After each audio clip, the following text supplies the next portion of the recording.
profissionais lotados aí na área de ciências humanas, tá certo? Se dedicaram, se esforçaram, planejaram juntos para que esse momento acontecesse da melhor maneira possível, tá bom? Nós, que somos professores, estamos nos grupos das turmas, vai ser natural os meninos já começarem a dizer que querem participar, mas infelizmente a sala está lotada. A gente vai orientar que eles continuem tentando, porque pela oscilação de internet, pode ser que um colega ou outro acabe saindo do ambiente virtual e ele tenha a oportunidade de ingressar, tá bom? Então eu gostaria, com um sentimento de gratidão e de muita felicidade, tá certo? Reconhecer essa equipe maravilhosa dos professores da Escola Capelão Frei Orlando, mais diretamente, neste momento de abertura, aos professores da área de humanas, tá bom? Professores lotados em filosofia, nossa professora Gabriela, professora lotada em sociologia, professora Márcia, nossos professores lotados em geografia, que é o mestre Ayrton, e o professor Júnior, tá certo?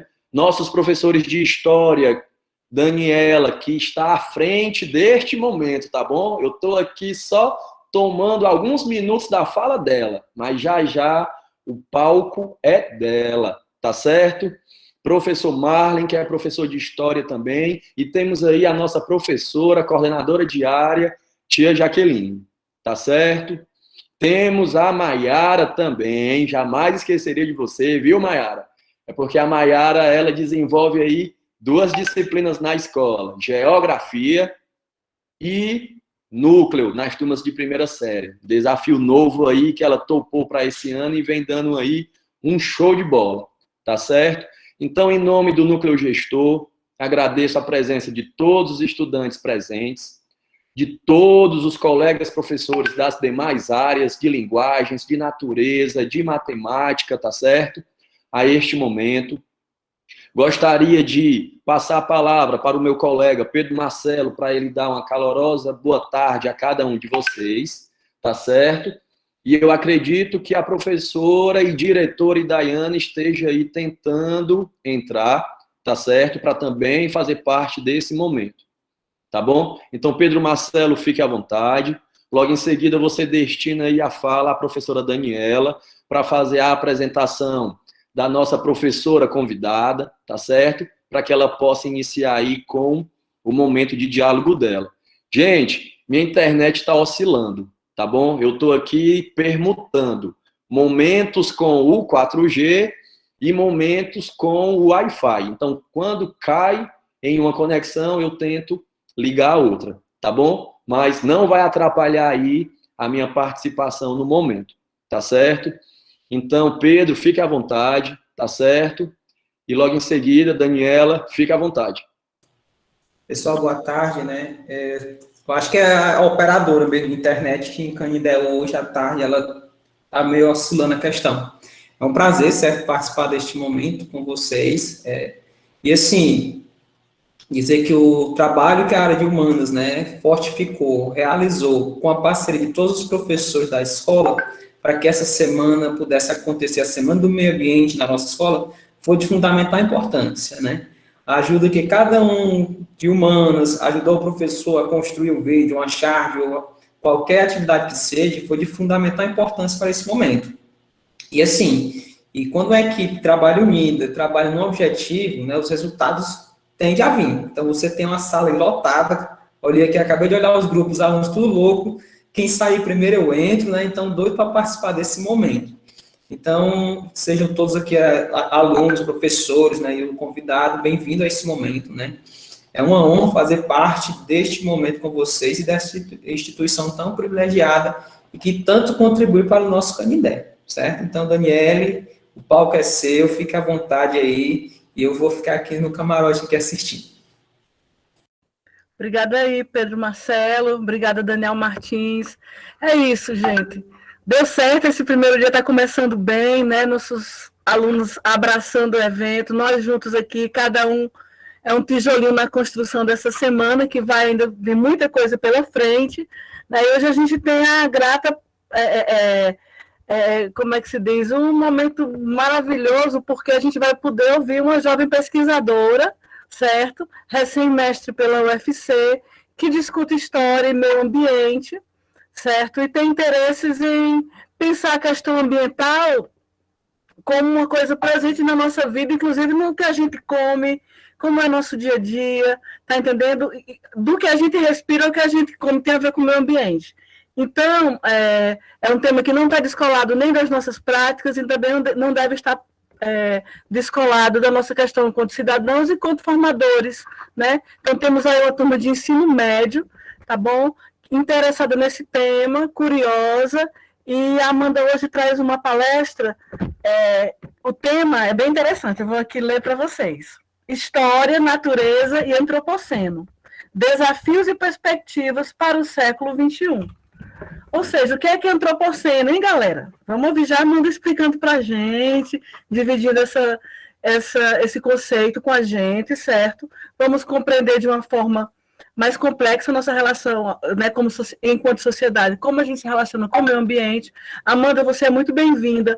A nossa escola é uma escola especial, porque é uma escola de tempo integral.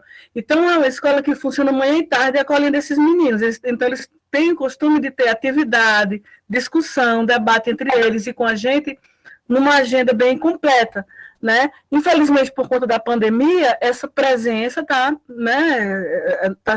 essa parte do presencial está em suspenso, mas a gente tenta movimentar com atividades e discussões essa semana deles para que eles se sintam acolhidos. E, bom, só um breve currículo da Amanda que eu vou ler aqui para vocês.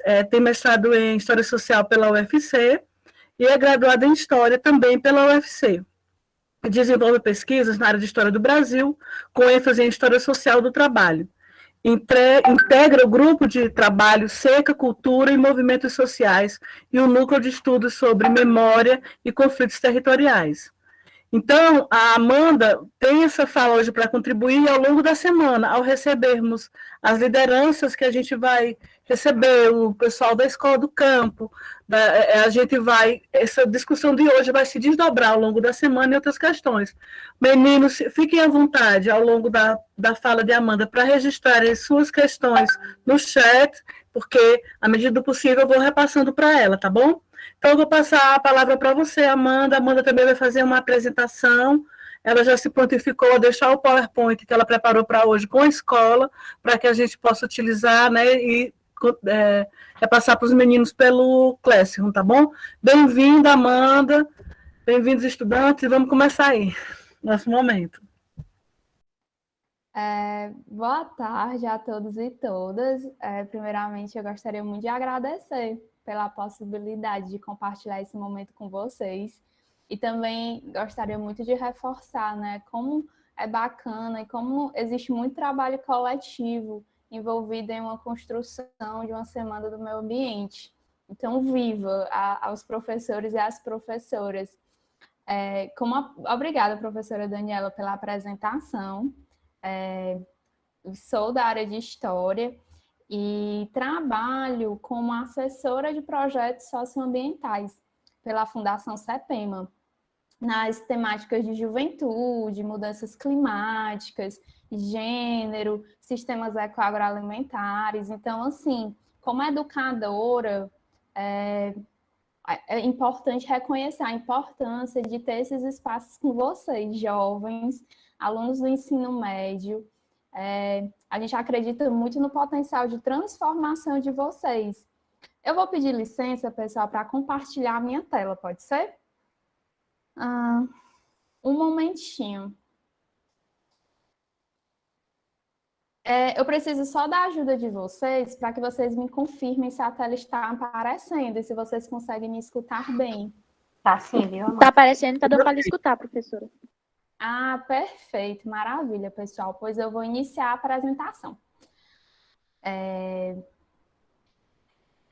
Como a professora Daniela falou, o título dessa comunicação, dessa apresentação é História, Natureza e Antropoceno, Perspectivas e Desafios para o século XXI.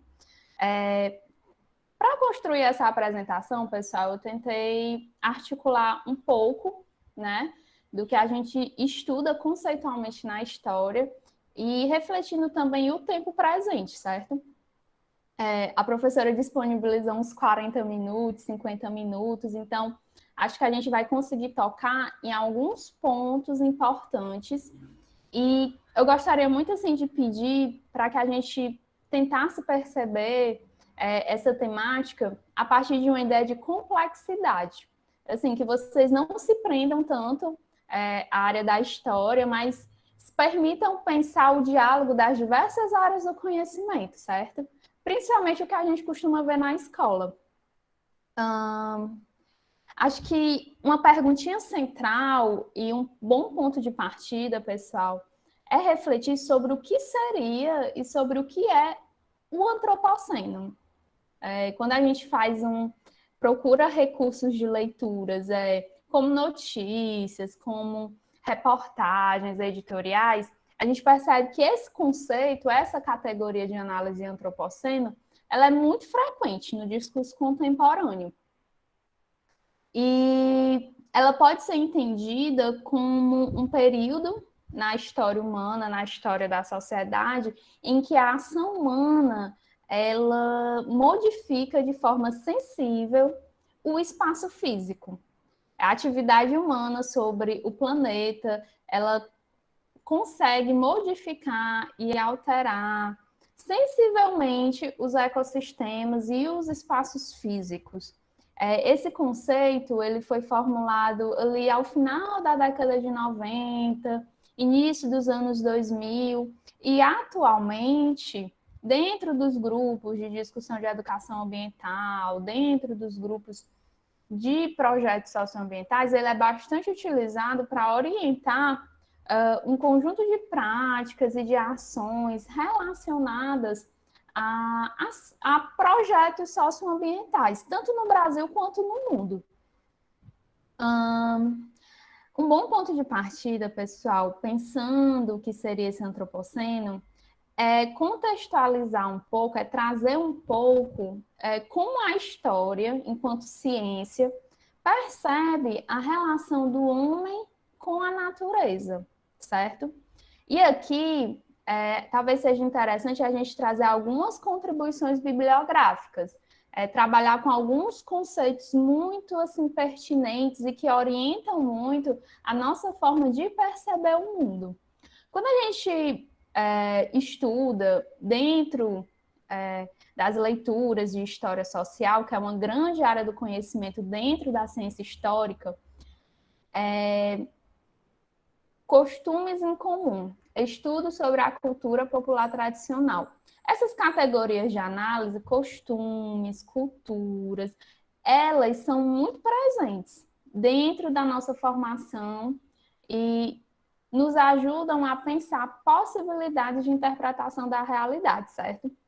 Talvez uma contribuição muito interessante que os estudos historiográficos apontam, tanto para pesquisadores dentro da história social, quanto para demais áreas, a reflexão de que a Revolução Industrial, que é um fenômeno que a gente estuda, que ocorreu ali no século XIX, século XVIII, e que modificou sensivelmente as relações humanas, ela trouxe uma ruptura muito importante, que foi a nossa sensibilidade em relação ao tempo.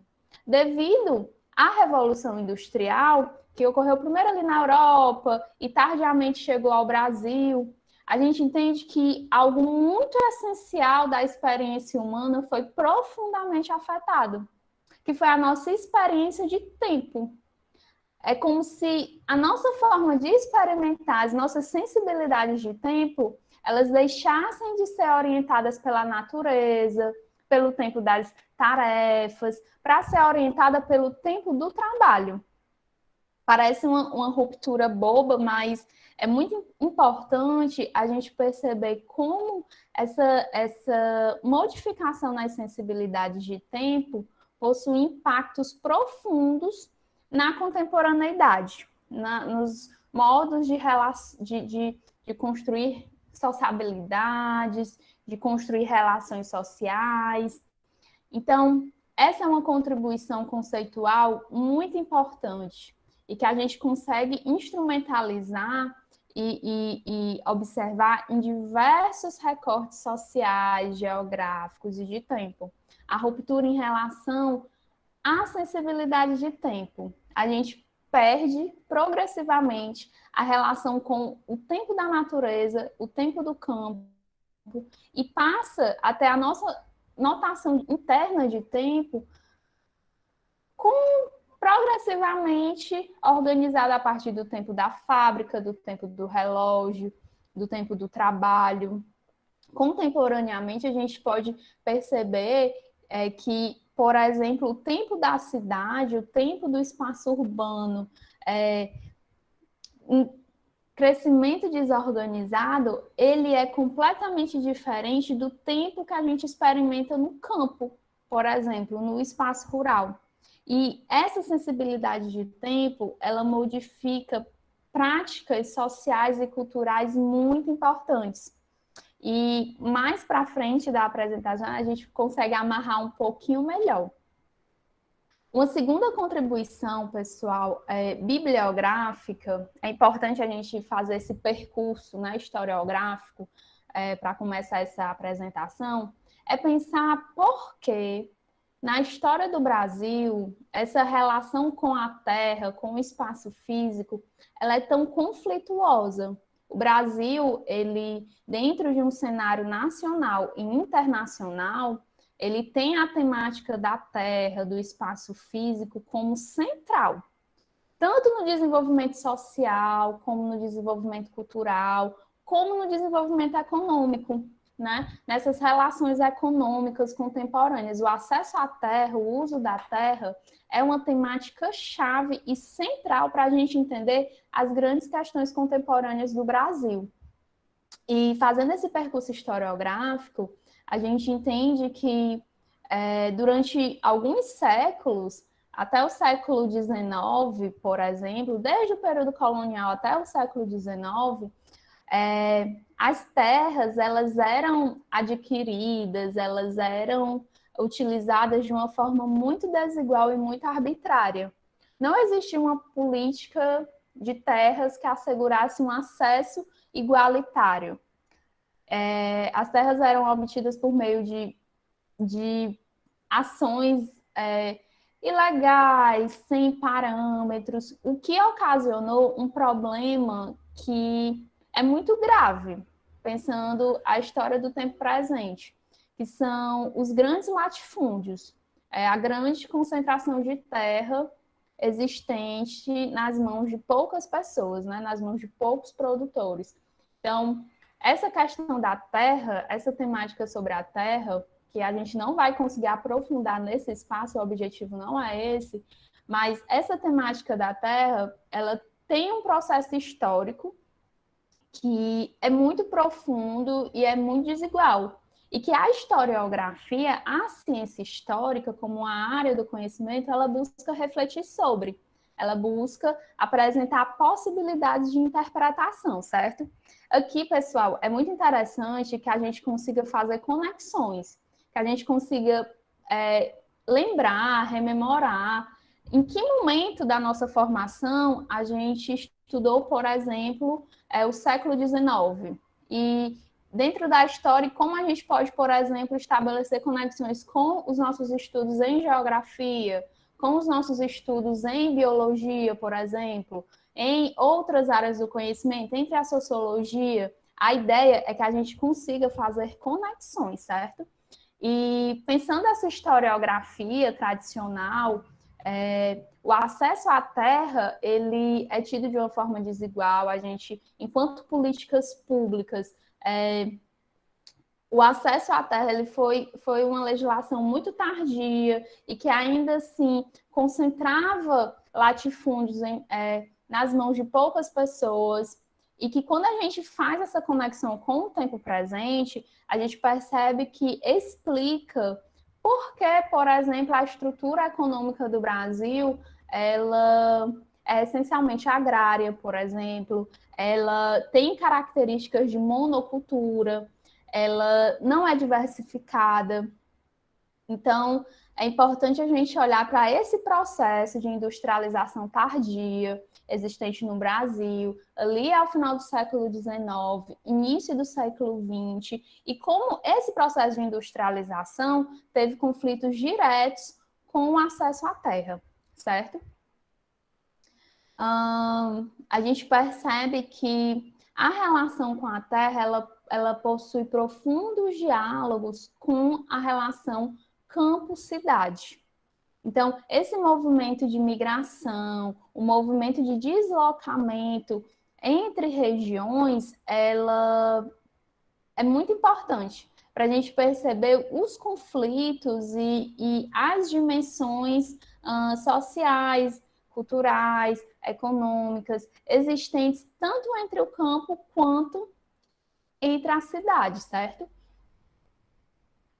Para amarrar um pouco esse caminho e esse percurso historiográfico, que é muito simples, assim, a gente não consegue fazer um percurso ou abranger todas as discussões, ou então boa parte das discussões historiográficas sobre a temática. Mas, seguindo um fio condutor, quando a gente pensa o século XX, e já direcionando um pouco o nosso olhar para o Nordeste e para o semiárido, a gente percebe que durante muito tempo existiu uma sensibilidade relacionada ao progresso, relacionada ao desenvolvimento econômico, a um desenvolvimento tecnicista. E esse imaginário e essas sensibilidades, elas foram responsáveis por construir uma imagem de Nordeste, construir uma imagem do semiárido. Geralmente, essas regiões, né, das quais o estado do Ceará se inclui, está incluída, elas são percebidas a partir de imagens de pobreza, imagens de territórios inóspitos, imagens de territórios onde não é possível ter uma produção agrária substancial. Tudo isso faz parte de construções sociais relacionadas ao Nordeste e relacionadas ao semiárido. Em conjunto, pessoal, essas três ideias bibliográficas e historiográficas, elas foram colocadas com o objetivo da gente perceber que a terra, o acesso à terra, é uma questão central para a gente entender diversos conflitos. E que esse acesso à terra, ele é atravessado por construções, ele é atravessado por disputas e representações que muitas vezes não encontram sustentação na realidade, certo? E aqui, pensando, fazendo esse caminho historiográfico, esse caminho assim conceitual, fiquei pensando, né? Poxa, como é uma semana de meio ambiente, estamos falando com jovens, e tenho muito respeito por todos vocês, porque também tive boa parte da minha formação em escola pública, né? Minha formação de ensino fundamental, de ensino médio, e assim como vocês, hoje eu faço parte de uma rede nacional e internacional de educadores que percebem a juventude como potencial de transformação, certo? E por isso que talvez seja muito importante trazer e reforçar os objetivos do desenvolvimento sustentável com vocês. Quando a gente fala de meio ambiente, de educação ambiental, a gente percebe ou procura perceber de uma forma sistêmica. Como assim? Meio ambiente não é somente o espaço físico, né? Mas é um conjunto de relações, de aspectos culturais, relacionais, técnicas. Então, entender e compreender a dimensão do meio ambiente e a complexidade do desafio que a gente tem para o século XXI exige utilizar recursos e áreas do conhecimento diversas, certo? Por isso que é importante a gente trazer os objetivos do desenvolvimento sustentável, porque aqui a gente entende que erradicar a pobreza, promover a educação de qualidade, promover a igualdade de gênero, produzir áreas e comunidades sustentáveis, reduzir as desigualdades, todos esses aspectos, eles são importantes para a gente alcançar um espaço e um meio ambiente, tanto de físico como relacional, justo e igualitário, certo? E aí, pessoal, pensando um pouco aspectos econômicos, né? E aqui, eu acho que a nossa apresentação historiográfica pode ter ficado um pouco curta, mas é porque acho que seria interessante falar de vários temas, então eu peço que vocês relevem um pouco. Eu gostaria muito de ter trazido mais contribuições historiográficas, mas acredito que a professora Daniela depois pode fazer esse diálogo muito bem, assim, complementar essas discussões historiográficas, mas pensando sempre o tempo presente, como a gente pode promover sociedades igualitárias no tempo presente. E aqui eu trouxe para vocês uma contribuição de um economista, certo? Esse livro ele foi publicado em 2019 e ele faz uma crítica a uma perspectiva econômica convencional, inclusive uma perspectiva econômica onde o Brasil, enquanto país, está amplamente sustentado. E a Kate, essa economista, que é amplamente utilizada, tanto no Brasil, assim, existe uma tentativa, né, que organizações não governamentais possam refletir, tendo como base a economia Donut, mas ela é amplamente utilizada em outros espaços, em outros países. E a perspectiva dela de economia é construída a partir de uma ideia de respeitar os limites planetários. Porque durante muito tempo, durante muitos séculos, inclusive o Brasil, a gente fez uso desses recursos naturais de uma forma muito desenfreada. Existe uma relação muito desproporcional. O ambiente físico ele é entendido como fornecedor de matéria-prima de forma inesgotável. O ambiente físico ele está a serviço das sociedades humanas, dentro dessa perspectiva econômica convencional. Só que com a economia Donut, a gente reverte essa perspectiva. É preciso que a gente pense, e aqui eu gostaria de chamar a atenção para vocês, para esse espaço dentro do Círculo Verde, é preciso que a gente pense todos esses aspectos respeitando os limites planetários. Existe um espaço justo e seguro para a humanidade, que não pode ultrapassar o que o planeta consegue fornecer de matéria-prima, de florestas, de acesso à água. É urgente fazermos essa virada de chave de interpretação da realidade. É preciso que a gente, enquanto sociedade, e aqui vocês estudantes, né, nós estudantes, que somos entendidos como juventudes, é preciso que a gente, no futuro, acredito que vocês, aqui nessa sala virtual, nós temos vários talentos, né? Gosto muito de pensar nisso. Daqui a 3, 4, 5 anos, nós vamos ver vocês em universidades, em profissões diversas, em áreas do conhecimento diversos. Então, é importante que a gente ocupe esses espaços, tendo em vista que essa economia convencional, essa forma de pensar economicamente um país, ela precisa ser superada com urgência. É urgente essa discussão. Nós precisamos superar a perspectiva econômica que percebe o espaço físico e os recursos naturais ao dispor das sociedades humanas. É insustentável essa forma de organização social. E é preciso que a gente construa modelos de sociedade complexos porque envolvem diversas áreas sociais. A gente não pode falar de meio ambiente se a gente não falar de igualdade de gênero. A gente não pode falar de meio ambiente se a gente não falar de sistemas agroalimentares. A gente não pode falar de meio ambiente se a gente não falar de educação de qualidade.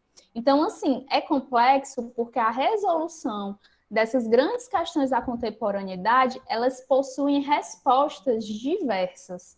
Elas possuem pontos de atuação diversos. E todos esses pontos, eles precisam estar conectados, costurados dentro dos limites planetários. A gente precisa respeitar esses limites planetários. Quando a gente fala no Brasil, pensando sempre o Brasil enquanto território, enquanto nossa casa, é importante a gente perceber que não dá para pensar políticas econômicas que façam um uso desenfreado das águas, que faça um uso criminoso das matas e das florestas. A gente não pode. Precisamos, enquanto sociedade civil, termos os olhos e o senso crítico bastante aguçado. Não dá. O modelo de desenvolvimento econômico existente no Brasil durante séculos, baseados na monocultura, baseados no latifúndio, ele é insustentável. Estamos indo à contramão de tudo que a Agenda 2030, de tudo que os Objetivos do Desenvolvimento Sustentável apontam como caminho para sociedades justas e igualitárias.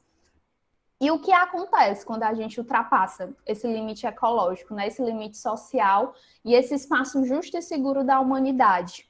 A gente corrompe nossas nascentes e rios, existe um uso desenfreado da água doce disponível no Brasil e no mundo, o uso e acesso à terra, ele é desigual, existe um uso criminoso e exagerado de insumos químicos, de agrotóxicos.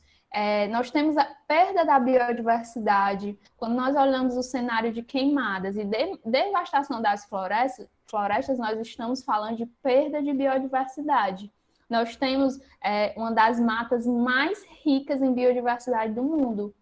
E esse patrimônio físico, cultural, social, ele está sendo criminosamente devastado. Ou seja, os limites ecológicos, pensando a realidade do Brasil, foram ultrapassados há muito tempo. Eles são historicamente ultrapassados.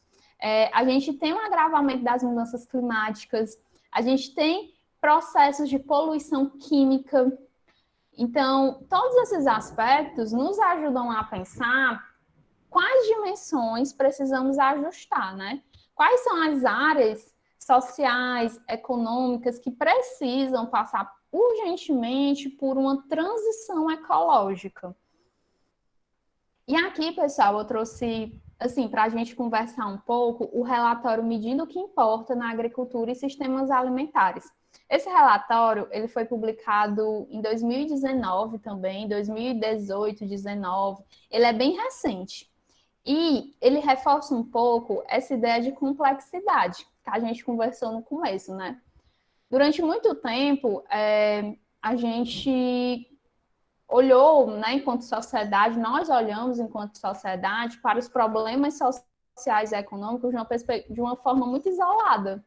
É como se cada área do conhecimento possuísse respostas prontas e essas respostas fossem suficientes. Só que esses movimentos contemporâneos apontam para outra direção. É preciso que a gente faça, que a gente reforce movimentos como o que está acontecendo, né, nesse espaço hoje. A escola, ela funciona como um elemento assim, importantíssimo, porque é na escola que a gente consegue ter acesso e contato com diversas possibilidades de pensar, com essa complexidade de teorias, de conceitos. Então, esse espaço em que nós estamos hoje, ele é muito precioso, ele é muito importante, porque é aqui que a gente consegue costurar todas as contribuições das áreas do conhecimento e pensar possibilidades e alternativas de transformação social. E esse relatório, ele aponta exatamente isso, né? Como, por exemplo, o agrônomo, ele tem uma perspectiva sobre o meio ambiente e sobre os problemas ambientais.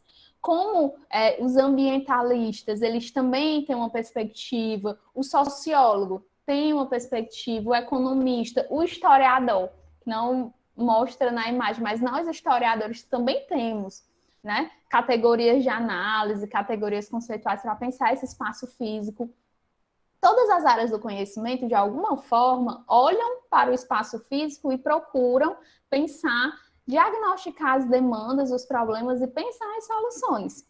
Só que o que esse relatório aponta é que nós precisamos dialogar, nós precisamos cumprir o que o ODS 17 fala, cooperação, costurar essas diversas áreas do conhecimento, essas diversas perspectivas e apresentar possibilidades que contemplem essa complexidade social, econômica, cultural.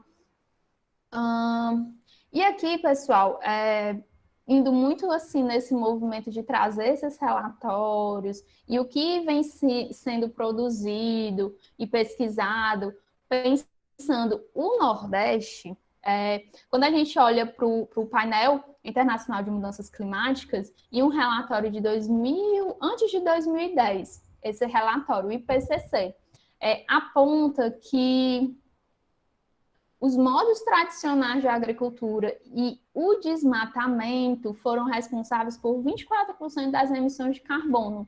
E isso fica atrás apenas dos processos industriais. Ou seja, o Brasil, ano passado, quando a gente acompanhou aquelas cenas tristes, lamentáveis de desmatamento e de queimadas, nós alavancamos o processo de emissão de carbono, né? Isso isoladamente pode não parecer muita coisa, mas quando a gente associa com diversas outras temáticas ambientais, a gente percebe que, poxa, é sério. O que está acontecendo no tempo presente é sério, é grave. Então, a gente percebe que os modos tradicionais de agricultura e o desmatamento são responsáveis por uma parcela expressiva das emissões de carbono. E esses modos de agricultura são os modos de agricultura convencionais. Mas o que são esses modos de agricultura convencionais? É o que a gente viu no comecinho, né? Esse processo de organização do território, esse processo de aquisição de terras, esse processo de cultivo da monocultura, por exemplo, a cana-de-açúcar enquanto monocultura no período colonial. Esses processos de plantar uma única cultura alimentar em grande quantidade, voltada para a exportação, é um modelo insustentável. É um modelo ultrapassado. A gente vive esse modelo de agricultura convencional há séculos. E esse modelo, ele é inimigo do meio ambiente. Ele é inimigo de toda a sociedade justa e igualitária e com soberania alimentar, que deveria ser o Brasil, né? E o desmatamento, a gente tem, como esses modos de agricultura convencionais, eles estão profundamente relacionados com o desmatamento, com a criação de áreas verdes extensas para plantar soja, para plantar cereais. Então, esses relatórios apontam que, no Brasil, um dos principais inimigos e uma das principais chaves econômicas existentes, elas são ultrapassadas, elas são insustentáveis. Um segundo relatório, pessoal, é pensando desertificação, degradação da terras e secas no Brasil, aponta como a região Nordeste, ela passa por processos intensivos de desertificação. Desertificação é entendido quando uma parcela expressiva de um território, ela torna-se improdutiva. Simplesmente a gente não consegue plantar nesses territórios. E o estado do Ceará, ali no sertão dos Inhamuns, é um dos grandes exemplos de áreas em processo intensificado de desertificação. Intensificado. Eu tive a oportunidade de desenvolver algumas oficinas de jovens em uma comunidade no sertão dos Inhamuns, uma comunidade de Santa Luzia, que fica no município de Independência. E, pessoal, foram 2 horas para chegar nessa comunidade.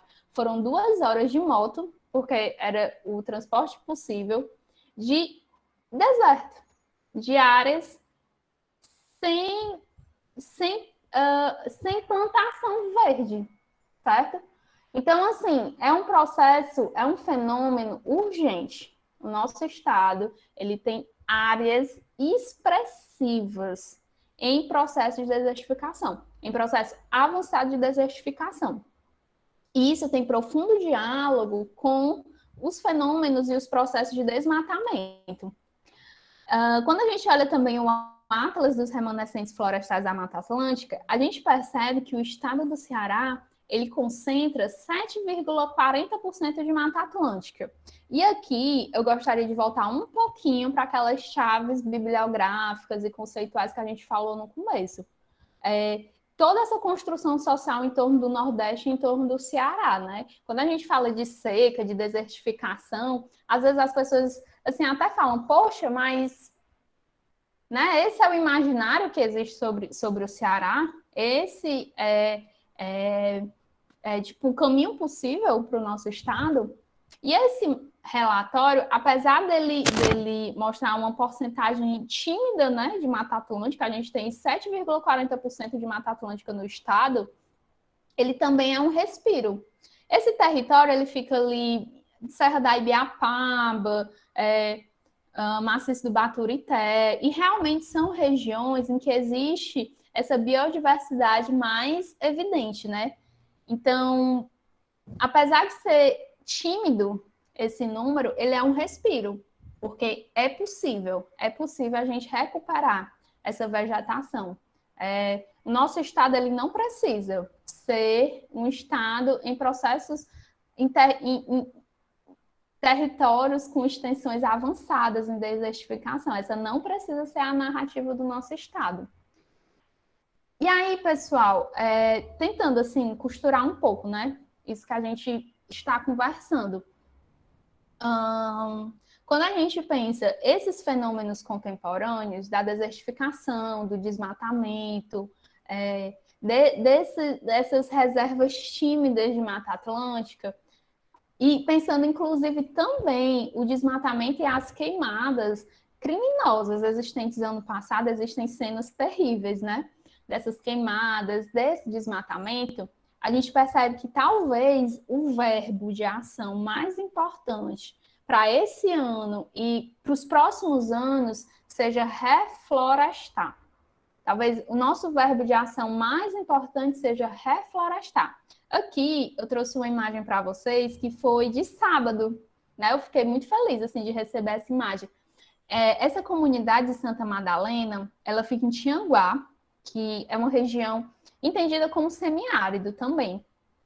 E foi feito esse ano, e lá a gente está construindo, né, um processo cooperativo, colaborativo, que envolve muitas pessoas, que envolvem muitas instituições. A gente está construindo uma unidade demonstrativa de sistema agroflorestal. Mas o que é isso, né? O que são esses sistemas agroflorestais? São possibilidades da gente produzir alimentos, produzir geração de renda, respeitando os limites planetários, respeitando o espaço físico. É uma associação de culturas. Os sistemas agroflorestais eles podem ser entendidos como um recurso de recuperação de áreas degradadas, recuperação de solos em processo de desertificação e como possibilidade de fornecimento de trabalho, alimentos e recuperação de nascentes. Ou seja, uma das grandes ações que contemplam as principais demandas econômicas, sociais, culturais. Aqui a gente não pensa só a produção alimentar numa perspectiva econômica, mas a gente pensa soberania alimentar, a gente pensa esses recursos ambientais, a gente pensa a recuperação desses territórios por meio de construção de florestas. Então, eu gostaria muito de deixar essa palavrinha com vocês, esse conceito com vocês, sistemas agroflorestais. E que são relacionados não somente à área da geografia ou da agronomia, geralmente são agrônomos, assim, que utilizam muito dessa prática de agricultura, mas chamar para todas as áreas do conhecimento, assim, não importa exatamente a afinidade que vocês têm no coração de vocês. Assim, a gente sabe que essa idade é muito legal, né? O ensino médio é muito bacana, porque é um momento que a gente se constitui enquanto sujeito, é um momento em que a gente percebe o que a gente gosta, o que a gente não gosta, o que talvez nós queremos fazer no futuro, qual profissão seguir. Aqui, eu gostaria muito assim que esse verbo reflorestar e esse conceito de sistemas agroflorestais ficasse com a gente, independente da nossa afinidade profissional, independente da nossa afinidade de área do conhecimento. Esse é um compromisso social de todos. Projetos socioambientais relacionados a sistemas agroflorestais, eles são urgentes, pensando a realidade do Brasil, pensando assim, como a nossa biodiversidade ela está em processo acelerado de degradação. E aqui, pessoal, quando a gente pensa, talvez, esse espaço físico, né, e esse meio ambiente no século XXI, vários conceitos, várias perspectivas de análise surgem para a gente, né? Assim,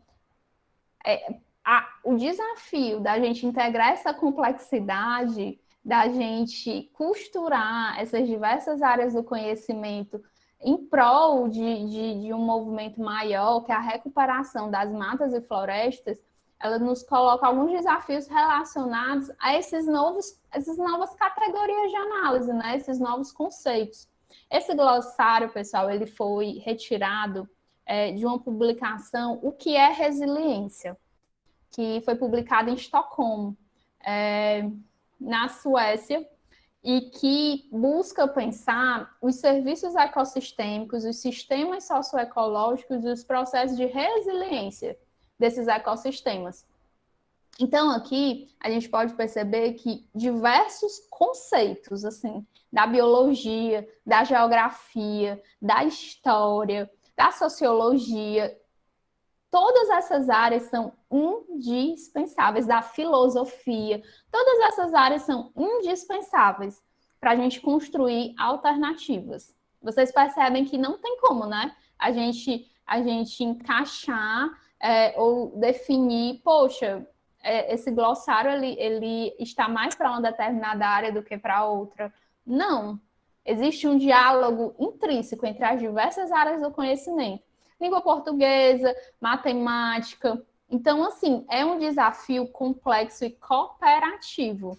Aqui, talvez, acho que a gente pode reforçar, talvez, o conceito de resiliência, que é uma capacidade, assim, de um sistema socioecológico se recuperar depois de um forte impacto. Por exemplo, quando a gente pensa o Rio Doce, né? Que em 2018 ou 2019 foi praticamente destruído devido à ação intensiva de mineradoras em Minas Gerais. Quando a gente fala resiliência desse ecossistema, é a capacidade que o Rio Doce terá de recuperar as suas nascentes, recuperar o curso do seu rio. Quando a gente pensa um território em processo avançado de desertificação, a resiliência está na capacidade desse território de recuperar a sua capacidade de produção, de agricultura. Então, não é um caminho sem volta ainda, né? É claro que a gente tem que parar de crescer. Aqui não teve tempo, assim, o tempo é um pouco curto, né? E a discussão também, a gente não consegue abranger muitas coisas, mas também algo muito interessante para conversar seja essa perspectiva de crescimento no sentido industrial, né? Será mesmo que, enquanto sociedade, nós precisamos de mais industrialização, nós precisamos de mais crescimento, como os que a gente vê com as mineradoras, por exemplo, com a produção de aço, de minerais, até no Ceará? Será que, enquanto sociedade, nós precisamos disso? Ou será que nós já temos tecnologias e recursos suficientes para caminharmos em uma outra direção? Talvez outros conceitos interessantes sejam de biodiversidade, A gente, no estado do Ceará, não precisamos nem ultrapassar as fronteiras do nosso estado. No estado do Ceará, nós temos uma biodiversidade riquíssima, riquíssima, e que pouco é feito para proteger essa biodiversidade. É claro que, aqui também indo para um outro conceito de instituições, é claro que existem muitos atores sociais envolvidos nessa transformação social. As escolas são, por exemplo, instituições importantíssimas e indispensáveis para qualquer transformação social. Para além da escola, nós temos secretarias de meio ambiente, nós temos ONGs, que são organizações não governamentais, nós temos instituições de pesquisa, como as universidades. Então, assim, todas essas instituições, dentro de recortes de conhecimento, de áreas do conhecimento, elas trabalham com um objetivo em comum, que é o de proteger essa biodiversidade, de proteger esse capital natural, de proteger esses ecossistemas e de promover resiliência nesses sistemas socioecológicos.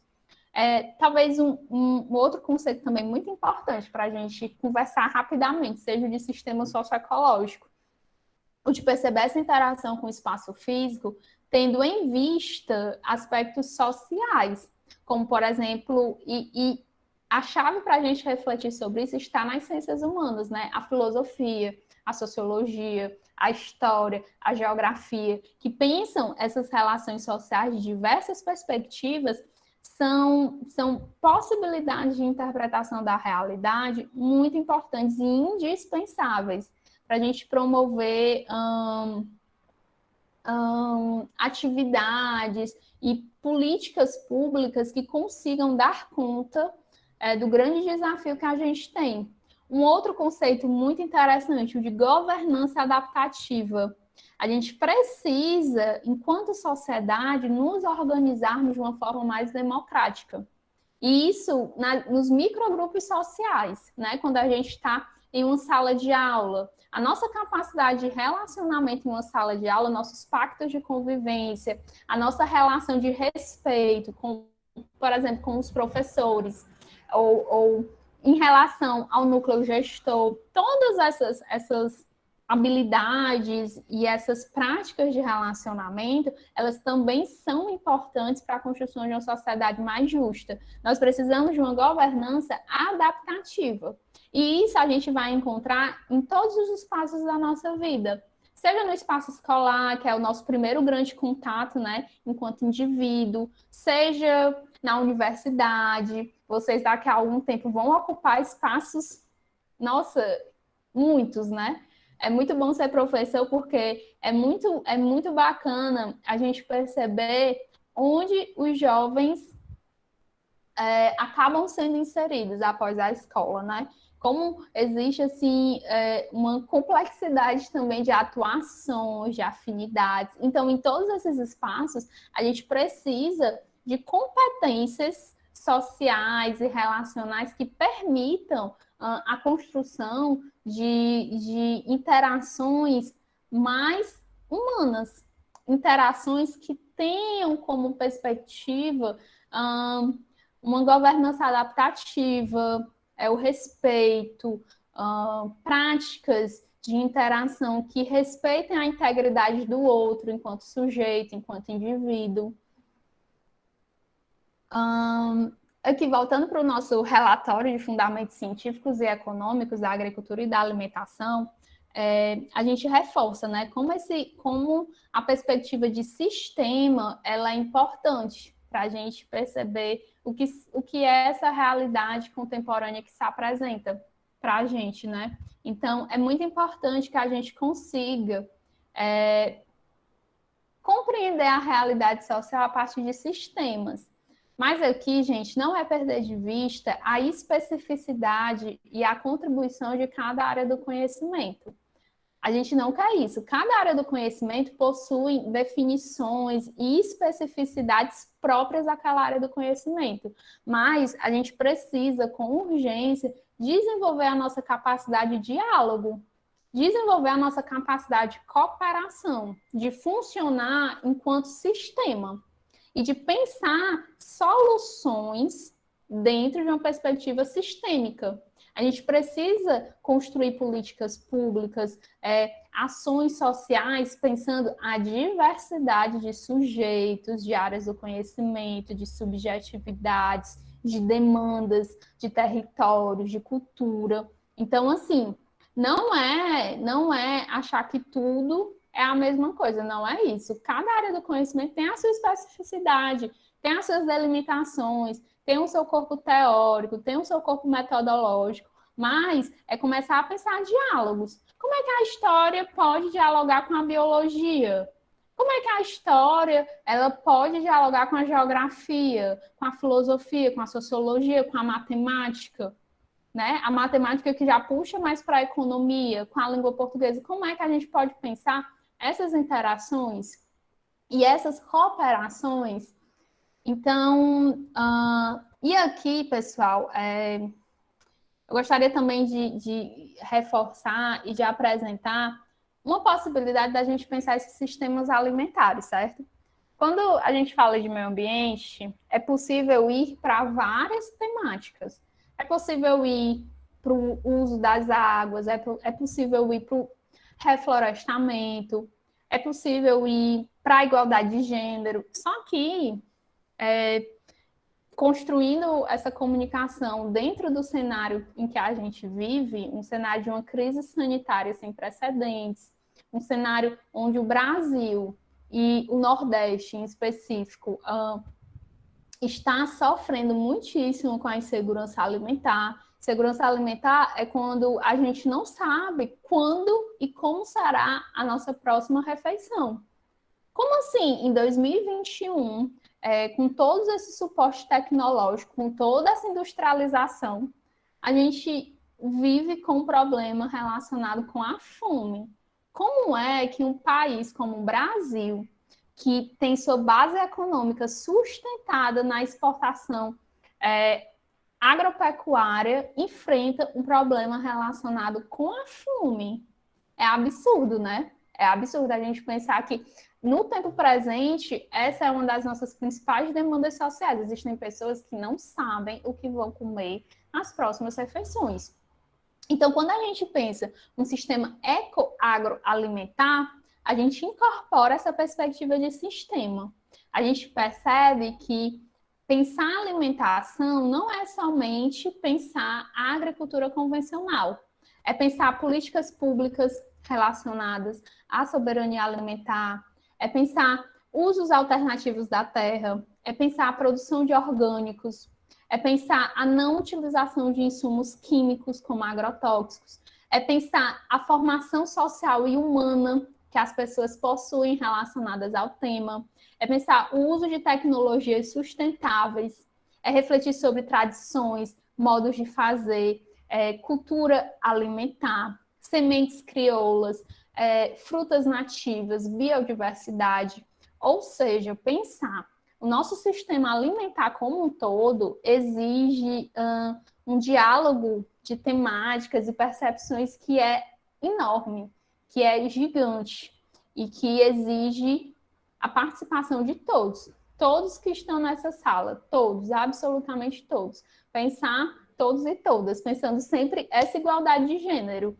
Para a gente superar esses desafios apresentados, é preciso cooperação de todas as áreas, de todas as pessoas, pensando essa perspectiva de sistema, pensando esse sistema alimentar como eco-agroalimentar. É o espaço físico, são os ecossistemas, é a infraestrutura existente, é a cultura, são as tradições, todos, é o processo de comercialização, como esse produto, como essas culturas alimentares são plantadas e como elas chegam à mesa do consumidor. Então, assim, a gente tem um desafio enorme, enorme.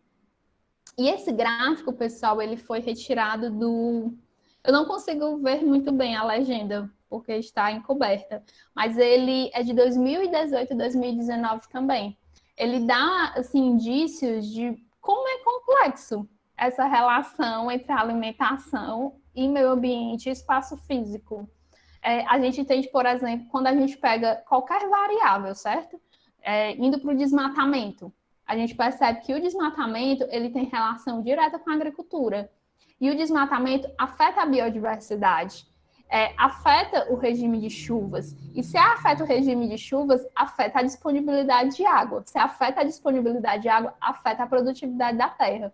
Se afeta a produtividade da terra, afeta a produção de alimentos, que afeta a nossa nutrição, que nos coloca como sociedades com alto índice de possibilidade de doenças relacionadas à nutrição para os próximos anos. Isso começando no desmatamento, e a gente tem um percurso enorme que afeta diversas áreas da vida humana. Quando a gente pensa demanda de alimentos, está diretamente relacionado com a agricultura, está relacionado com a população. A gente precisa desenvolver estratégias para fornecer alimentos saudáveis para a população até 2050. Então, muitas questões. A demanda de alimentos é profundamente relacionada ao preço alimentar. Quando a gente fala que o feijão está caro, não é simples, não é uma observação simples. Se o preço do feijão está caro, é porque em algum momento esse sistema ecoagroalimentar ele está em desequilíbrio. Em algum momento, essa produção de alimentos ela está em desequilíbrio. Quando a gente vai comprar o tomate está R$ 7,00 o quilo, a gente percebe que existe algo nesse sistema ecoagroalimentar que está em desequilíbrio. E aí a gente volta para as contribuições que a história social apresenta. Está em desequilíbrio por quê? Porque a nossa formação territorial ela é historicamente desigual. A nossa formação territorial ela é historicamente contra as matas, contra as florestas, a favor da exportação, a favor da monocultura. Então, tudo é relacionado com a forma econômica em que o território brasileiro como um todo foi ocupado, principalmente o Nordeste, que foi quem sofreu assim de imediato essa ocupação intensiva e essa produção intensiva de monocultura. Então, quando a gente pensa a qualidade das nossas águas, a produção de alimentos, o sequestro de carbono, o uso de insumos químicos agrotóxicos, né? Mais conhecidos como agrotóxicos, quando a gente pensa a mecanização da produção, a gente precisa olhar para o passado. A história funciona como esse olhar para o passado. A gente precisa entender quais foram as disputas políticas, quais foram os jogos de poder, os donos da terra, os grandes latifúndios. Por que a nossa configuração geográfica, social, econômica e produtiva tem essa configuração? Por quê?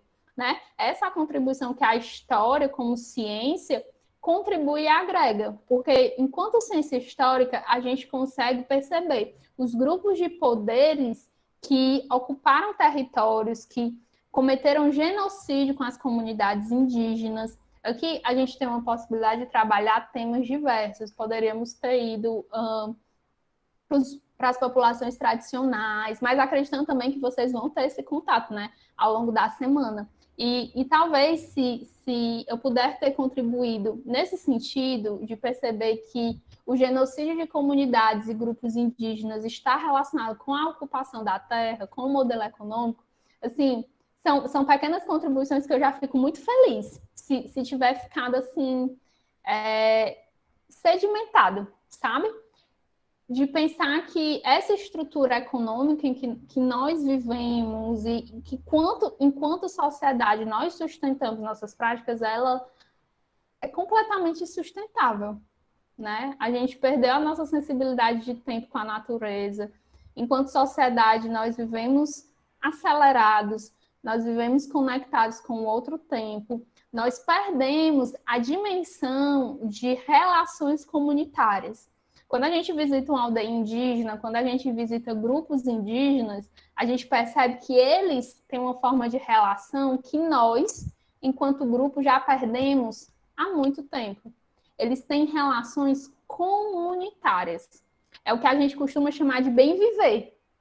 É o que nós costumamos chamar de bem viver. É preciso, de alguma forma, resgatar, né? Esse verbo não é muito interessante, mas a gente precisa criar possibilidades de promover relações baseadas no bem viver, baseado nessas relações comunitárias. E para isso a gente precisa superar, encontrar novas formas de produzir alimentos, de ocupar a terra, A gente precisa recuperar com urgência as nossas matas e as nossas florestas. A gente precisa reverter os processos de desertificação existentes em nosso estado a partir de sistemas agroflorestais. Então, assim, os desafios são muitos, são, assim, incontáveis, e que uma semana, às vezes, é pouco para a gente trabalhar tudo que é preciso ser trabalhado, né? Mas eu fico muito feliz de ter espaços como esse, assim, de ter gestores pedagógicos, grupos de professores que, por meio do trabalho coletivo, por meio da cooperação, constroem espaços tão especiais como esse, porque é um investimento. Quando a gente chama grupo de alunos, quando a gente faz atividades com jovens, estamos fazendo investimentos para o futuro, estamos fazendo retornos para a sociedade. Quando a gente investe tempo, energia em estar com jovens, em trabalhar com jovens, em fazer espaços formativos com jovens, nós estamos investindo no futuro. E eu acho que é isso, pessoal. Gostaria de encerrar, talvez, com esse diagramazinho, né? Essa palavra desenvolvimento, ela é muito questionável, mas talvez a gente pensar em uma sociedade dentro dos limites planetários, que nós possamos agregar, né, as diversas possibilidades, que nós possamos pensar as pessoas, pensar a prosperidade, não essa prosperidade de industrialização, uma outra forma de prosperidade, que nós possamos pensar a paz, né? Nós precisamos de paz enquanto sociedade, nós precisamos de relações mais harmônicas, nós precisamos de uma política mais harmônica, Aqui, a dimensão da política ela é muito importante. Nós precisamos que os nossos representantes estejam comprometidos com essa agenda. Nós precisamos que os nossos representantes políticos, seja a nível municipal, a nível estadual ou a nível nacional, nós precisamos que eles estejam alinhados com os compromissos para o século XXI. Nós precisamos que, dentro das agendas de políticas públicas, tenham educação ambiental, que vocês possam ter educação ambiental como um direito na formação de vocês, que nós possamos ter recursos para promover projetos socioambientais, que nós possamos chegar em comunidades e desenvolver sistemas agroflorestais ilimitados, que nós tenhamos políticas públicas de recuperação de nascentes, de promoção da agricultura orgânica. Nós precisamos das instituições e dos nossos representantes políticos alinhados com esse compromisso. Que nós possamos pensar parcerias. Como assim parcerias? Quando uma escola, por exemplo, convida pessoas de outros espaços para promover diálogos, é um exemplo de parceria. Nós estamos conectando pessoas, nós estamos conectando ideias, ações. Então, quando uma escola que para mim, escola funciona como um grande ponto de cultura, é incrível a gente pensar o espaço da escola. Então, quando escolas, elas promovem diálogo com prefeituras ou com organizações, nós estamos falando de parcerias. Quando prefeituras buscam as universidades para suporte científico, nós estamos falando de parcerias. Nós precisamos desenvolver parcerias, cooperação. E nós precisamos pensar também no planeta, né? Pensar esses recursos naturais, pensar o uso desses recursos naturais, pensar alternativas de crescimento econômico e de desenvolvimento econômico, pensar outras possibilidades de relação com o espaço físico.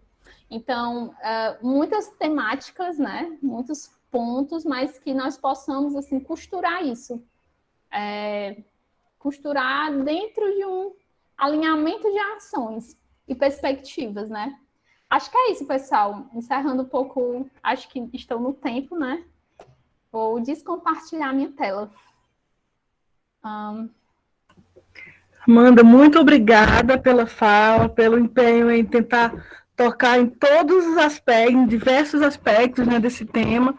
Anima a gente a continuar. Eu acho que foi uma fala que colaborou em aspectos conceituais, para que a gente não esteja vivendo um parênteses na nossa vida como educadores, e sim que a gente se enxergue trabalhando isso ao longo do tempo, que na próxima semana mais e melhores ideias vão surgindo da gente, dessa interação com a comunidade, que os nossos estudantes estão inseridos, né? Então, assim, muito obrigada, eu acho que foi bem interessante se compartilhar também conceitual, certo? E despertares, né? Acho que também no coração dos meninos foram despertadas várias questões. Daniel, como é que a gente está de tempo com relação às questões? Vamos lá. Daniela, nós temos aí o planejamento até as 4h30, tá certo? Então a gente pode facultar a palavra, tá certo? Eu recebi aqui 2 perguntinhas, tá bom? Então, após a fala facultada, eu posso mencionar aqui as 2 perguntas que são direcionadas à nossa convidada, tá bom? A Amanda, tá certo? Então, nesse momento, eu deixo aqui o espaço aberto, tá bom? Primeiramente, para os nossos alunos, tá bom? E logo em seguida, para os colegas professores que queiram aí apresentar suas manifestações, indagações e até mesmo questionamentos, tá bom? Não saiam, gente, tá bom? Nós estamos tendo aqui a diminuição aos poucos dos participantes, mas nós já estamos nos direcionando para a reta final, tá bom? Então, nesse momento, eu convido aí aquele ou aquela estudante que queira dizer o que ficou de aprendizagem, qual foi a palavra, a expressão que mais lhe marcou, tá certo? Que se sinta à vontade em dizer o que achou desse momento promovido, tá bom? Para que a gente possa cada vez mais estar melhorando o nosso atendimento quanto escola para o nosso público principal, que são os jovens escolares, tá bom? Deixo a palavra facultada. Caso ninguém se manifeste, a gente vai para a equipe de professores, tá bom? Fiquem à vontade, garotada.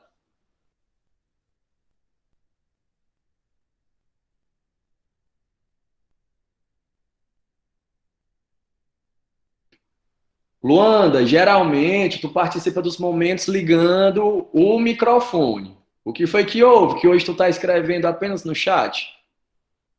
Eu tô com vergonha, professor. Mas você tá em casa, não precisa ter vergonha, tá bom?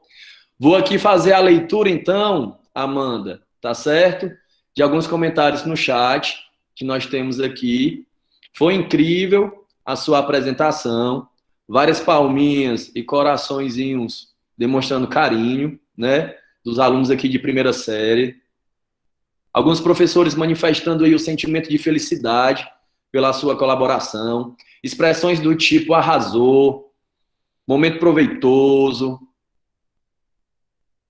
Temos aqui algumas expressões, alguns comentários dos estudantes falando que algumas regras são seguidas por parte de algumas pessoas, outras já não. O Eduardo vem aqui manifestando que os povos indígenas lutam contra o desmatamento da Amazônia, mas aqueles que estão cortando as árvores são tão ignorantes que chegam ao ponto de agredi-los, mesmo que a lei os proteja.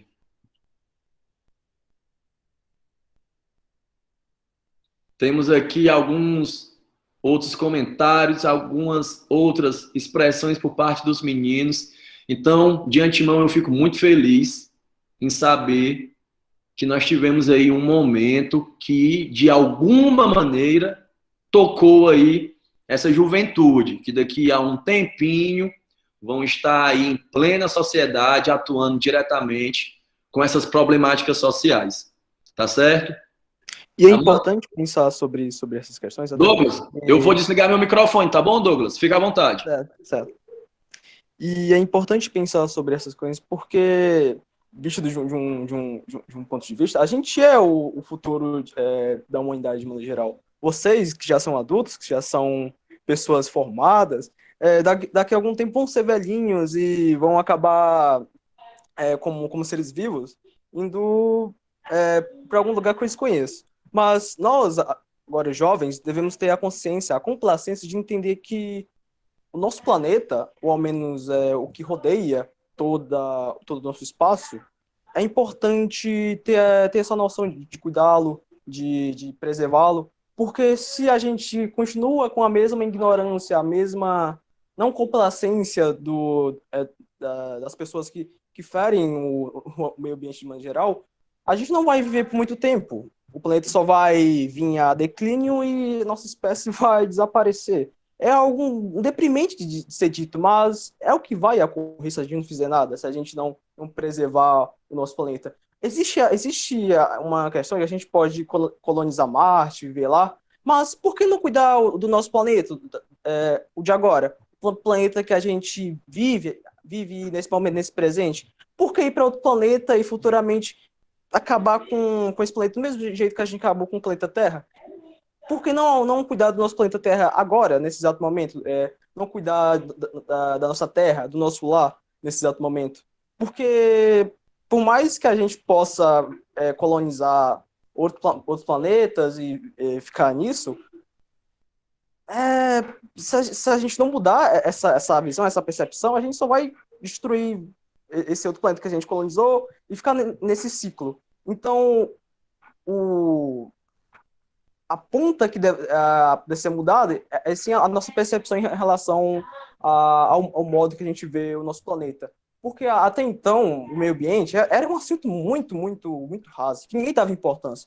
Eu falo isso, eu realmente falo que, ao menos o pessoal do fundamental, pelo que eu tenho de conhecimento, não se importava com esse assunto. Mas é algo para ser pensado. Porque não difere apenas para um grupo de pessoas, e sim para todos de maneira geral. Não só a mim, mas você também. Você, indivíduo, que acha que isso é algo irrelevante, que não deve ter essas pautas, devo dizer para você que, de alguma maneira, futura, querendo ou não, isso vai também prejudicá-lo. Porque, pelas pesquisas que eu tinha feito, daqui a alguns anos o planeta vai ter o ano mais quente dele. Muito provavelmente por conta, já tá por conta do aquecimento global.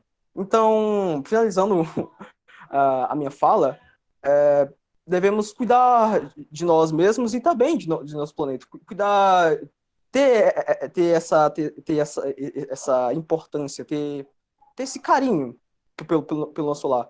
Porque ninguém quer morar em um lugar podre e miserável. Queremos morar em um lugar amável e cabível aos nossos desejos e sentimentos de maneira bem ampla.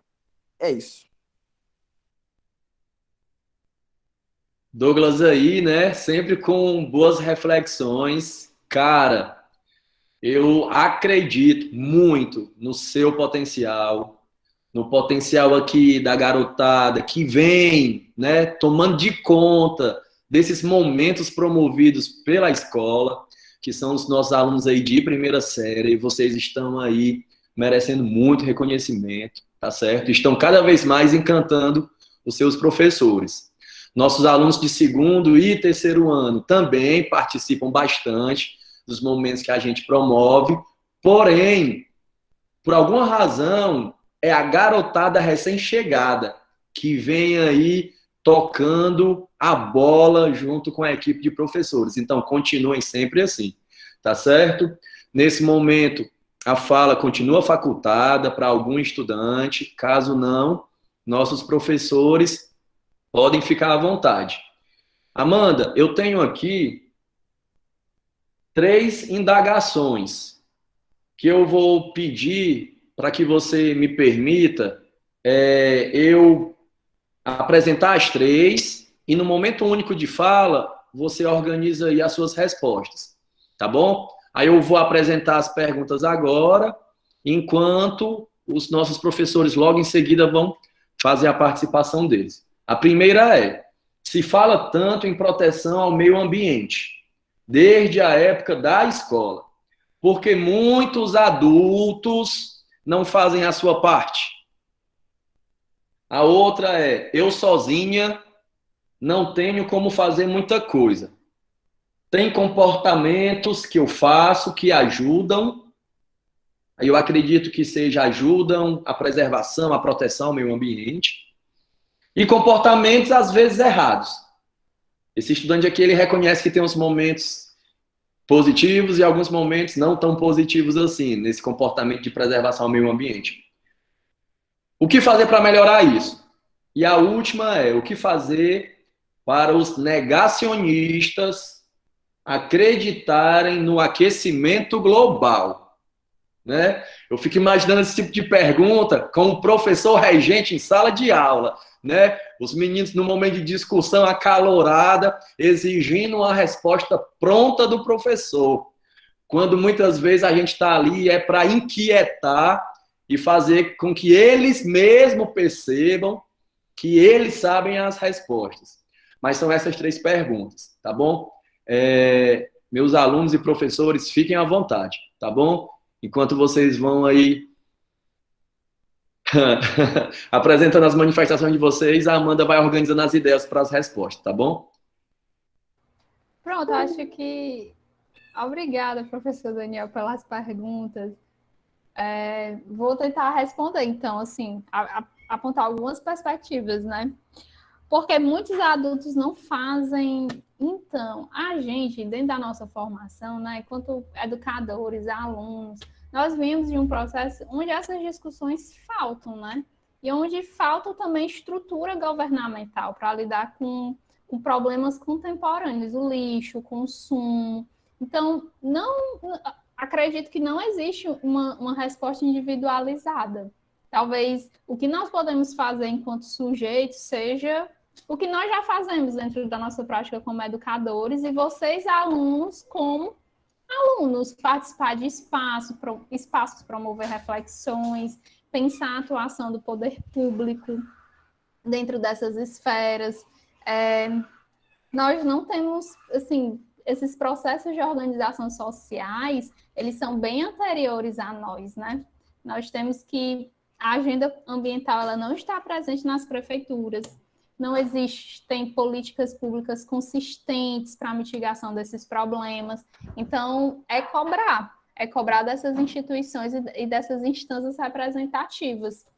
E quanto aos negacionistas, sempre investir em ciência. Nós precisamos investir e acreditar que a ciência, as áreas do conhecimento, as universidades, elas continuam promovendo o principal papel social delas, que é divulgar informação, divulgar alternativas de mundo, divulgar possibilidades coerentes de representação da realidade. Nós precisamos defender o ensino, a educação científica, as pesquisas científicas.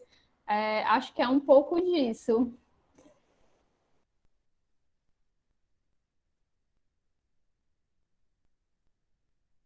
Algum colega professor, algum estudante? Nós temos aqui o Carlos Eduardo, que escreveu assim... Eu gostaria de fazer uma pergunta à professora, a doutora Amanda, se existe algum plano para tentar conter, para tentar mudar a mente das pessoas em relação à reciclagem, a cuidar do planeta Terra, plantar uma árvore, por exemplo, porque é muito difícil, nós sabemos que é muito difícil mudar. Então, existem alternativas isoladas, né? Eu falo muito de um lugar um pouco ambíguo, da história, mas eu também sou muito envolvida com projetos socioambientais. Aí eu acho que na apresentação deu para perceber um pouco isso, né? Que é um pouco ambíguo. Existem alternativas isoladas. Particularmente, eu gosto muito de uma aprendizagem por projetos, né? Tentar recolher esses fragmentos de ações e dialogar projetos, aprendizagem por projetos.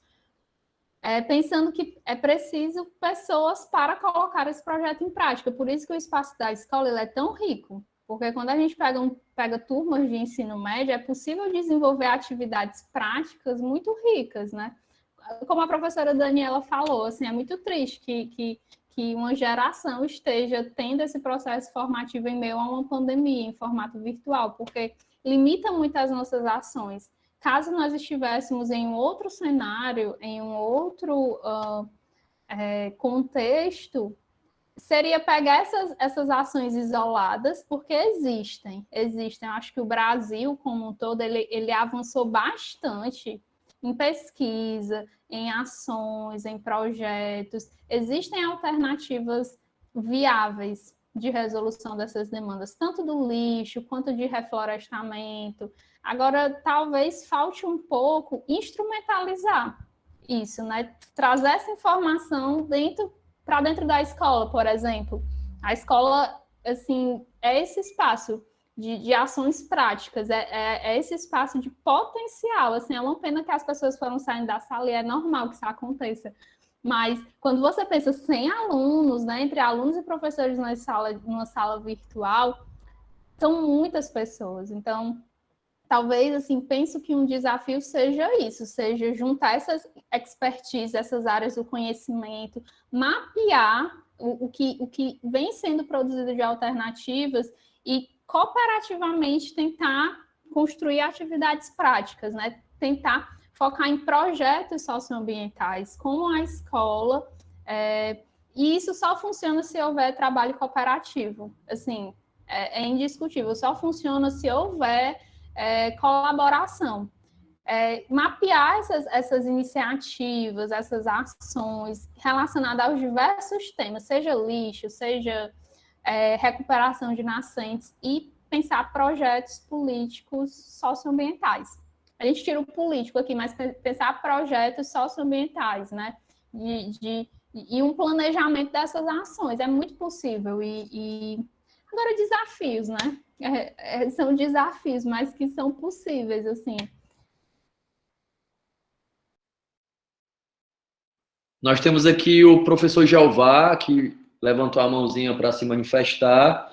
Logo em seguida, Daniela, temos aqui o professor Ismael Pinheiro, tá bom? Caso a gente não tenha a indicação de mais nenhuma colaboração, você pode finalizar aí o nosso momento de hoje, que foi muito proveitoso, tá bom? Fique à vontade, professor Jeová, e logo em seguida o professor Ismael. Bom, pessoal, muito boa tarde a todos, né? A gente fica, de certa forma, enaltecido no tocante a esse cenário que a gente sabe que, de certa forma, a estatística mostra que o desmatamento em nosso país é algo que está totalmente fora de controle, né? Nunca foi tão intenso esse desmatamento. E isso, quer queiramos ou não, tem um impacto direto, né, na vida populacional, na qualidade de vida, na qualidade de ar que a gente respira. E nós estamos vivendo uma pandemia de uma doença respiratória, digamos assim. E aí, olha só o contrapasso disso, né? Derrubada de árvore, que é tão importante na questão respiratória nossa, né? E a gente passando por uma doença que requer cuidados do ponto de vista exatamente desse ar. Então, isso é só um ponto, né, que a gente leva para reflexão, para que cada um de nós, né, mesmo que de certa forma pontual, ou quase que menos do que pontual, se isso for possível, agirmos, né, para que num contexto geral possamos estabelecer algo contrário a isso, né? Então, a gente conta com os estudantes, que são aí, né, o futuro da nação, como diz o Renato Russo em suas músicas, tá? E aí a gente espera sempre que isso seja feito de forma consciente, que isso seja feito de forma elucidada, que eles não levem as dúvidas, nem façam parte de contextos que não sejam em prol da sociedade de uma forma geral, que não haja especificidade, como, por exemplo, alguém acha estranho, mas tem gente por aí que represa água de rios para benefício próprio. E isso não é compatível, não é algo que deva ser aceitável, né, para quem quer um mundo saudável, para quem quer ver o mundo como o Gagarin viu, o planeta azul, né? Então a gente fica sempre nessa expectativa de que as futuras gerações serão as gerações que vão dar conta desse recado, né? Mas infelizmente a gente tem os negacionistas, que sempre existiram e sempre vão existir. São pessoas inescrupulosas que buscam explorar tanto as pessoas como explorar o meio ambiente, né? Se as pessoas em si estão meio que sem defesa, imagine o meio ambiente que não tem ninguém por eles a não ser por nós. Então, era essa a minha contribuição, né? E agradecer aí pelo momento, né? De certa forma, é algo que eu realmente não tenho muito conhecimento, né? A parte que foi demonstrado hoje, mas o meu conhecimento físico, né, mostra que dá para atrelar muita coisa que foi passado hoje com as aulas. Tá? Então, muito obrigado. Era isso. Agradeço a todos.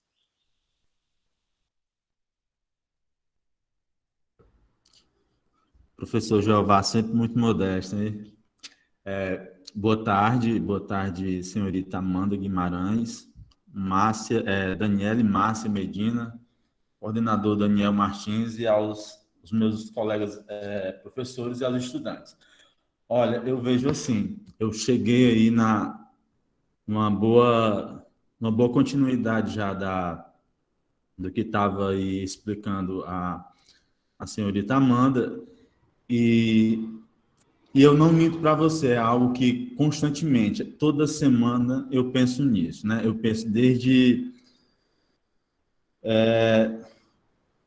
Chico Mendes, desde a morte de Chico Mendes até os dias de hoje, desde todas as disputas lá dos fazendeiros lá vamos colocar aqui no caso uma região amazônica, né, professor Marley, que é uma região muito rica.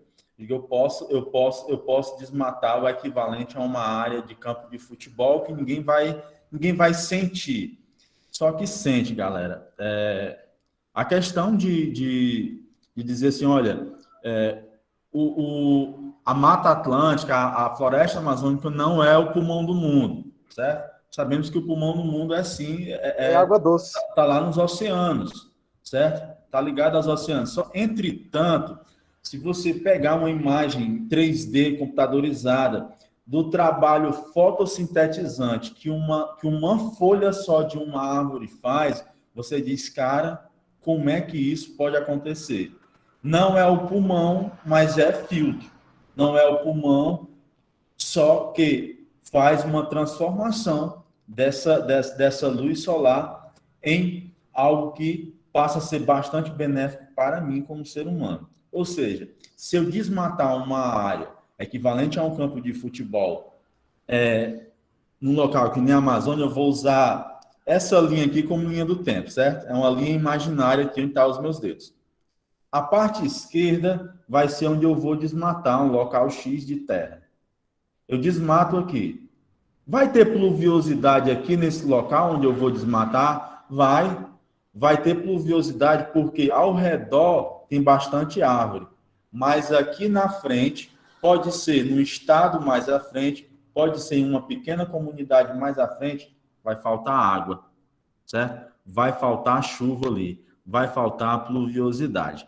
Então, assim, para não entrar nesse mérito aí, que é uma discussão bastante ampla, eu vejo que, depois de muito tempo, com muita peleja, os primeiros passos estão começando a ser dados, né? O Douglas falou aí que lá no ensino fundamental não se tinha tanta essa preocupação com o meio ambiente, né? Mas aí, sem puxar o saco do Estado, eu digo não só para o Douglas, mas para todos os estudantes que estão aqui na sala virtual, que a nossa escola, desde que ela começou aí como escola integral, nós estamos vindo de lá para cá fortemente, todos os anos, batendo na tecla, na questão de se educar na forma do meio ambiente, né? Eu vou poder mudar o mundo como pessoa? Não vou poder mudar, mas eu vou poder mudar as minhas ações.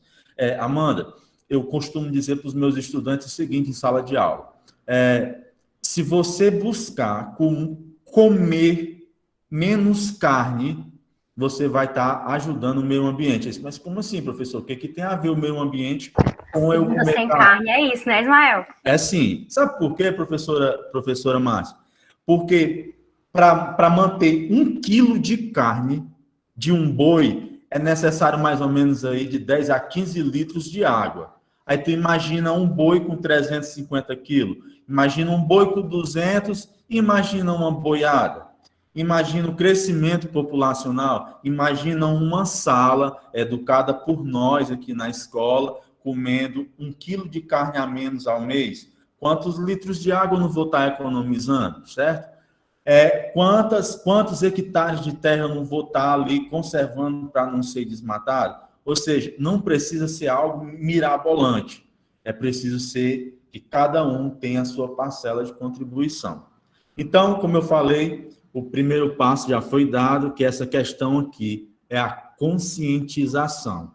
É eu repassar, é eu bater na tecla constantemente, eu como escola, eu como cidadão, bater na tecla constantemente, que é para a galera entender que aquele assunto é sério, é um assunto mais que sério, é um assunto seríssimo. Eu acredito que quando a escola veste essa roupa, quando a escola pega pessoas com conhecimento dentro da área, como a Amanda, a senhora Daniele Medina, que está fazendo a mediação aí, e trazendo isso aí para dentro dos muros da escola, ela está dizendo assim, gente, o que os professores falam, o que o núcleo gestor fala, esses projetos semanais de educação ambiental não é bobagem. Em outras palavras, as pessoas dizendo assim, gente, a biosfera está pedindo socorro e eu estou sendo porta-voz aqui para que vocês possam entender. A biosfera pede socorro e só depende de vocês,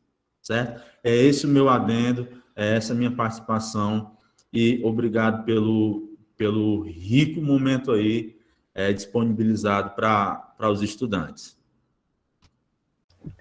Obrigada, Jeová, Ismael. Foi bom, muito bom ouvi-los. Né? A gente se encontra mais juntas aqui em Humanas, mas é muito bom ter esse momento de encontrar colegas de diversas áreas, certo? Obrigada aos nossos estudantes que estão aí nos assistindo, pelas perguntas, pelo que vocês vão colaborar ao longo de toda a semana, certo? Nós teremos diversos momentos, eu vou fazer aqui o merchandise aqui da semana. Hoje a gente lança os cards que a equipe de matemática preparou. São pequenas notas informativas com toques de consciência ambiental. Nós vamos ter um documentário, né, estreia cinematográfica aí da Pere Orlando, certo? A Márcia foi a nossa editora, o nosso diretor, cadê ele? O professor de geografia, né? O mestre que criou, e outros colegas colaboraram com filmar, já arranjaram drone. Menina, esse filme aí vai bombar. E assim, cara, é o momento de compartilhar esse material todo, vai ficar disponível. A Amanda disponibilizou o PowerPoint, porque assim, algumas coisas a gente não conseguiu ler, mas aí a gente podendo baixar, a gente olha direitinho aquelas legendas, o conteúdo das imagens, né, aquele glossário, fica de subsídio para a gente, tá bom? Para caminharmos, para nos animarmos ainda mais. Quero agradecer ao Pedro Marcelo e ao Daniel Martins, que são nossos faróis aí no dia a dia, a nossa diretora Dayana, que estimulou bastante essa semana acontecer, e a meninada, né? Então, Amanda, eu vou passar para você só para dar um tchau para os meninos, obrigada, você está convidada a participar de outros momentos, se assim o desejar, você me manda o WhatsApp, posso te mandar o link da conversa com as lideranças, né, de Canindé. Canindé é uma cidade maravilhosa, diversa, certo? E sim, é um grande questionamento, porque quando vivi em Canindé, eu me deparei com uma cidade inspirada em São Francisco, um ícone histórico da relação homem-natureza, que numa época em que nem se pensava nisso, ele entendia essa irmandade entre homens e animais, e é uma cidade que dá as costas para um rio maravilhoso, meu povo. Então, assim, é uma tensão essa questão ambiental, né? Muito a ser construído, a ser aprendido, a ser vivido. Eu acredito muito nessa nova geração e na inspiração desses educadores aí que se mobilizam em torno de uma semana assim, tá bom? Então dá só um tchauzinho aí, Amanda, para o povo. Pessoal, gostaria assim, muito de agradecer, viu, por essa troca. Assim, obrigada, professora Daniela, por ter feito o convite. Eu espero ter assim, contribuir de alguma forma para essa semana e dizer que é muito bom estar entre professores, né?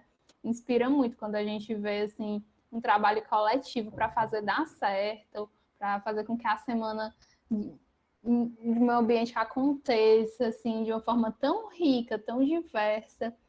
É isso, pessoal. Saio, assim, mais forte desse momento, né? A gente sai, assim, com um respiro. São respiros, né? Estamos funcionando como respiros. São respiros e me sinto muito melhor depois desse espaço de estar na presença de vocês, ainda que virtualmente.